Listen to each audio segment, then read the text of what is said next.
आपले बेलापूर या इंस्टाग्राम अकाउंटवरून छत्रपती शिवाजी महाराज व प्रभू श्रीराम यांच्याविषयी अभद्र टिप्पणी करणाऱ्या इसमावर कायदेशीर कारवाई करण्याची मागणी संगमनेर येथील सकल हिंदू समाज, विश्व हिंदू परिषद आणि बजरंग दल संगमनेर यांच्या वतीने संगमनेर शहर पोलीस ठाण्याचे पोलीस निरीक्षक रवींद्र देशमुख यांच्याकडे निवेदनाद्वारे करण्यात आली आहे।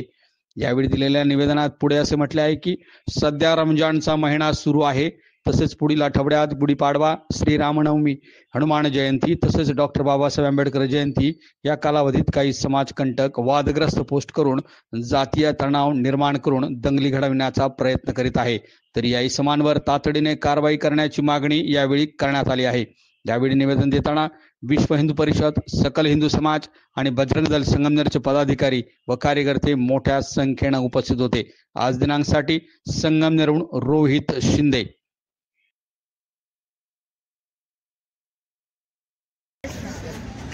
आपण बघतोय की एवढ्या 8 दिवसामध्ये नागपूरला जो दंगल झालेली आहे, तसंच तिथं काही जिहादी वृत्तीच्या समाजकंटकांनी ज्याचं नाव फरहाज खान का फरहान खान असं काहीतरी नाव आहे, फहीम खान असं नाव आहे। ह्या युवकांनी जो मॉल्स बनवून सगळ्यांना जो आपले जे पोलीस जे आपले रक्षण करते त्यांना जो त्रास दिला, महिलांवरती त्यांनी जो अब्रूचा हात असण्याचा प्रयत्न केला, अशा जिहादी वृत्तीच्या लोकांना कडक कारवाई करण्यात यावी। तसंच जे आपले आराध्य महाराणा जे प्रताप आहेत यांचे जे मूर्तीची जे विटंबना करण्यात आली, अशा लोकांवरती सुद्धा कडक कारवाई करण्यात यावी। तसेच भविष्यात अशा घटना घडू नये म्हणून आपण आज इथं संगमेश्वर पोलीस स्टेशन येथे आपण माननीय रवींद्र देशमुख यांना निवेदन देण्याकरता इथं आज आपण सगळेजण जमलेलो आहोत।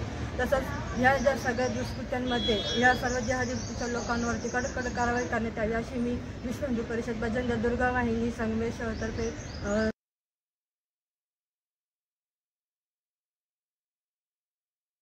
दंगल करण्याचा प्रयत्न जिहाद्यांनी केलेला आहे। माझ्या वाचनात असं आलेलं आहे की 2 ट्रक विटा आणि दगडं हे एका वेळेला एका ठिकाणी 2 ट्रक कसे गोळा झाले, म्हणजे हा पूर्वनियोजित केलेला कार्यक्रम आहे आणि याच्या विरुद्ध अत्यंत कडक कारवाई प्रशासनाने करावी। कोणालाही याच्यामधून सोडू देऊ नये। वारंवार अशा प्रकार समाजात घडून हिंदू समाजामध्ये असंतोष निर्माण होईल आणि देशाची शांतता आणि हे